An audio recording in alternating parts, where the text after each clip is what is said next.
ವೀಕ್ಷಕರೇ ನಮಸ್ಕಾರ. ನಾನು ನಿಮ್ಮ ಯುವರಾಜ್ ಗೌಡ ಮಿರ್ಜಿ ಮಾತಾಡ್ತಾ ಇರೋ. ಈ ಜನಪದ ಕಲಾವಿದರ ಹದ್ದು ಜಾಸ್ತಿ ಮೀರ್ತಾ ಇದ್ದೀರಾ. ಕೆಲವು ಜನಪದ ಕಲಾವಿದರು ಹದ್ದು ಮೀರ್ತಾ ಇದ್ದೀರಿ. ತಲೆಯಲ್ಲಿಟ್ಕೊಳ್ಳಿ, ಯಾವ್ಯಾವ ಸೆಕ್ಷನ್ ಅಡಿಯಲ್ಲಿ ನೀವು ನಿಜವಾಗಿಯೂ ಕೂಡ ಶಿಕ್ಷೆ ಅನುಭವಿಸ್ತೀರಿ ಅನ್ನುವಂಥದ್ದನ್ನ ನಾನಿಲ್ಲಿ ಪ್ರಕಟ ಮಾಡ್ತೀನಿ. ಅದನ್ನ ತಿಳ್ಕೊಳ್ಳಿ. ನಿಮಗಂತೂ ಕಾನೂನಿನ ಬಗ್ಗೆ ಎಷ್ಟು ಅರಿವಿದೆಯೋ ಅಂತ ಗೊತ್ತಿಲ್ಲ, ಯಾಕಂದ್ರೆ ನೀವು ಅಶ್ಲೀಲ ಪದ ಹಾಡ್ತಾನೆ ಇರಲಿಲ್ಲ, ಅಶ್ಲೀಲವಾಗಿ ಮಾತಾಡ್ತಾನೆ ಇರಲಿಲ್ಲ. ನಿಮಗೆ ಕಾನೂನಿನ ಅರಿವಿದ್ರೆ ಯಾವ ಸೆಕ್ಷನ್ ನಲ್ಲಿ ಎಂತ ಶಿಕ್ಷೆ ಆಗಬಹುದು ಅಂತ ಗೊತ್ತಿದ್ರೆ ಮೊದಲು ಅದನ್ನು ತಿಳ್ಕೊಳ್ಳಿ, ಮೊದಲು ಅದನ್ನು ಅರಿತುಕೊಳ್ಳಿ. ನಾಮರ್ದ ರೀತಿಯಲ್ಲಿ ವರ್ತಿಸುವುದನ್ನ ಬಿಡಿ. ಏನದು, ಒಬ್ಬಳು ಪಾಪ ಹೆಣ್ಣು ಮಗಳು ಈ ಅಶ್ಲೀಲ ವಿರುದ್ಧ ಇದನ್ನು ಮಾಡಬೇಡಿ, ಇದು ಸರಿಯಲ್ಲ ಅಂತ ಹೇಳಿದ್ದಕ್ಕೆ ಇನ್ಸ್ಟಾಗ್ರಾಮ್ನಲ್ಲಿ ಏನು ಮೆಸೇಜ್ ಮಾಡಿದ್ದೀರಾ? ಕಲಾವಿದರ ಬೆಂಬಲಿಗರು ಅಂತ ಹೇಳ್ಕೊಂಡು ನೀವು ಮಾಡ್ತಕ್ಕಂತಹ ನಾಮರ್ದ ಕೆಲಸಕ್ಕೆ ಖಂಡಿತವಾಗಿಯೂ ಇನ್ನು ಮೇಲೆ ಕ್ರಮ ಕೈಗೊಳ್ತೇವೆ. ಇದನ್ನ ಫಸ್ಟ್ ಅರ್ಥ ಮಾಡ್ಕೊಳ್ಳಿ. ಇದು ಮುಂದುವರೆದ್ರೆ ಬಹಳ ಕಠಿಣವಾಗ್ತದೆ ನಿಮ್ಮ ಬದುಕು. ಯಾವ ಸೆಕ್ಷನ್ ಅಡಿಯಲ್ಲಿ ನೀವು ಬೀದಿ ಪಾಲಾಗ್ತೀರಿ ಅನ್ನೋದನ್ನ ಇಲ್ಲಿ ತೋರಿಸ್ತೀನಿ, ಪ್ರಕಟ ಮಾಡ್ತೀನಿ. ಹೋಗಿ ಅದ್ರ ಬಗ್ಗೆ ಕಾನೂನು ಬಗ್ಗೆ ಓದ್ಕೊಡ್ರೋ ನರಿಗಳ. ನಿಮಗೆ ಗೊತ್ತೇನ್ರೋ ಇವತ್ತಿನವರೆಗೂ ಯಾಕೆ ನಿಮ್ಮ ಮೇಲೆ ಕೇಸ್ ಪ್ರಕಟಣೆ ಮಾಡಿಲ್ಲ ಅಂತ? ಬರೀ ಹೇಳ್ತಾ ಇದ್ದೀವಿ ಅಂತ. ಬೀದಿ ಪಾಲಾಗ್ತಿರೋ, ದುಡ್ಡು ಕಟ್ಟಬೇಕಾಗತ್ರೋ, 5-5 ಲಕ್ಷ ರೂಪಾಯಿ ದುಡ್ಡು ಕಟ್ಟಬೇಕು, 3 ವರ್ಷ ನೀವು ಜೈಲಲ್ಲಿ ಬಿಡ್ತೀರಾ. ಅದನ್ನ ಫಸ್ಟ್ ಅರ್ಥ ಮಾಡ್ಕೊಡ್ರಿ. ನಾವು ದುಡುಕಿ ಏನಾದ್ರೂ ಕಂಪ್ಲೇಂಟ್ ಕೊಟ್ರೆ ನಿಮ್ಮ ಬದುಕು ಬೀದಿಗೆ ಬರುತ್ತೆ. ನಿಮ್ಮ ಹಿಂದೆ ತಂದೆ ತಾಯಿಗಳು ಹಿಂದಿಂದ ಗೋಳಾಡಿದ್ರು ಕೂಡ ಕಾನೂನಿಂದ ನಿಮ್ಮ ಹೊರಗಡೆ ತರಲಿಕ್ಕೆ ಆಗೋದಿಲ್ಲ. ಅರ್ಥ ಮಾಡ್ಕೊಡ್ರಿ ಅಂತಂದ್ರೆ ಬೆದರಿಕೆಗಳನ್ನ ಹಾಕ್ತೀರಾ ಹೆಣ್ಣು ಮಕ್ಕಳ ಮೇಲೆ.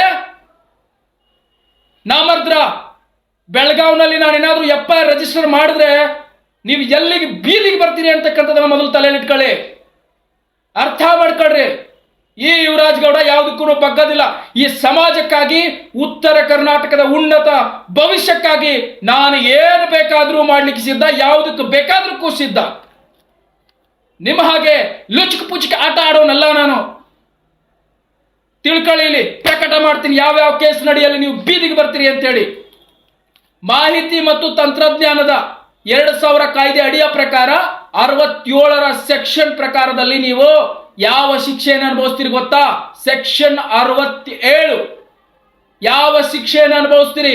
3 ವರ್ಷ ಕಠಿಣ ಶಿಕ್ಷೆ, 5 ಲಕ್ಷ ರೂಪಾಯಿ ದಂಡ. ನೀವು ಸಮಾಜದ ದೃಷ್ಟಿಯಲ್ಲಿ ಯಾವುದಾದ್ರೂ ವೇದಿಕೆಯಲ್ಲಿ ಅಶ್ಲೀಲ ಹಾಡು ಅಥವಾ ಅಶ್ಲೀಲ ಭಾಷೆಯನ್ನು ಉಪಯೋಗಿಸಿದ್ರೆ 3 ವರ್ಷ ಕಠಿಣ ಶಿಕ್ಷೆ, 5 ಲಕ್ಷ ರೂಪಾಯಿ ದಂಡ. ಹೇಳ್ರಿ, ಈಗ ಅನುಭವಿಸಕ್ ಸಿದ್ಧನಾ? ಇನ್ನೊಂದು ಕಾಯ್ದೆ ಅಡಿ ಇದೆ, ಹೇಳ್ತೀನಿ ಕೇಳಿ.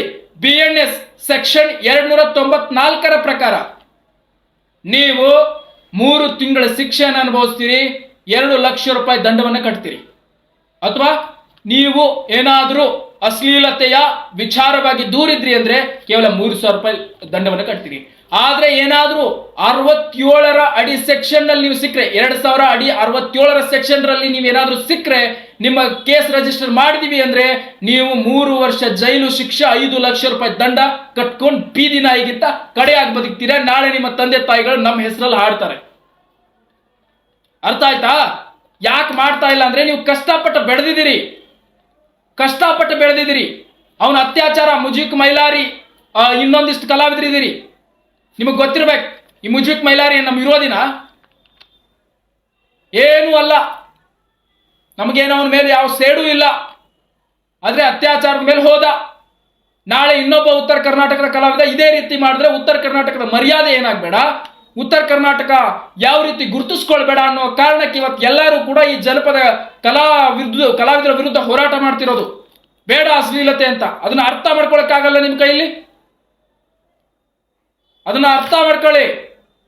ನೀವು ಇದೇ ರೀತಿ ಮುಂದುವರೆದ್ರೆ, ದಬ್ಬಾಳಿಕೆಗಳನ್ನ ಹಾಕಿದ್ರೆ, ನೇರವಾಗಿ ಬೆಳಗಾವಿಯಲ್ಲಿ ನಾವು FIR ದಾಖಲು ಮಾಡ್ತೀವಿ. ಮಾಹಿತಿ ಮತ್ತು ತಂತ್ರಜ್ಞಾನದ 2000 ಕಾಯ್ದೆ ಅಡಿಯಲ್ಲಿ 67ರ ಸೆಕ್ಷನ್ ಪ್ರಕಾರ ನಿಮ್ಮ ಮೇಲೆ ಕೇಸ್ ಪ್ರಕಟ ದಾಖಲಾಗುತ್ತೆ. ದಾಖಲಾದರೆ 3 ವರ್ಷ ಶಿಕ್ಷೆ, 5 ಲಕ್ಷ ರೂಪಾಯಿ ದಂಡ. ಇದನ್ನ ತಲೆಯಲ್ಲಿ ಇಟ್ಕೊಂಡು ನಿನ್ನ ಮೇಲೆ ಯಾರಿಗಾದ್ರೂ ಬೆದರಿಕೆ ಹಾಕ್ಬೇಕಾದ್ರೆ ಬೆದರಿಕೆಗಳನ್ನ ಹಾಕಿ.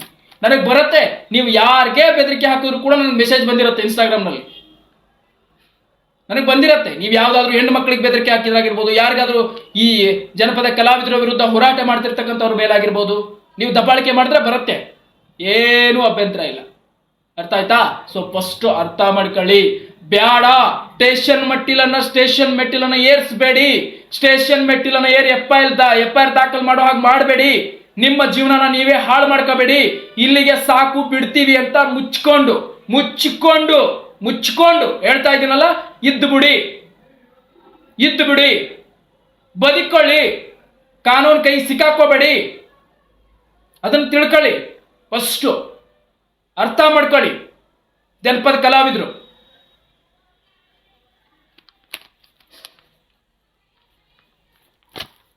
ಅರ್ಥ ಆಯ್ತು ಅಂತ ಅನ್ಕೊಳ್ತೇನೆ.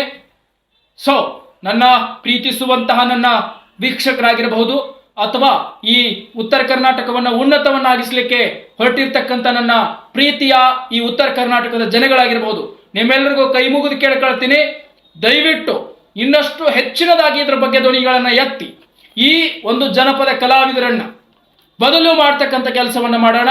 ಯಾರ್ಯಾರು ಜನಪದ ಕಲಾವಿದರು ಬದಲಾಗಿದ್ದಾರೋ ಅವ್ರಿಗೆ ನಾವು ಬೆನ್ನು ತಟ್ಟಿ ಪ್ರೋತ್ಸಾಹಿಸೋಣ. ಹಿಂದೆ ಹಾಡಿರೋದನ್ನ ಹಾಡು ಮುಗಿದು ಹೋಯ್ತು, ಇನ್ನು ಮುಂದೆ ಆದ್ರೂ ಕ್ಲಿಯರ್ ಆಗ್ರಿ. ಇಲ್ಲ ಅಂದ್ರೆ ನಿಮಗೆ ಹೇಳಿದಿನಲ್ಲ, ಮಾಹಿತಿ ಮತ್ತು ತಂತ್ರಜ್ಞಾನದ 2000 ಅಡಿಯ 67ರ ಸೆಕ್ಷನ್ ಪ್ರಕಾರ ನೀವು 3 ವರ್ಷ ಜೈಲು, 5 ಲಕ್ಷ ರೂಪಾಯಿ ದಂಡ ಕಟ್ಟಿಟ್ಟದ್ದು.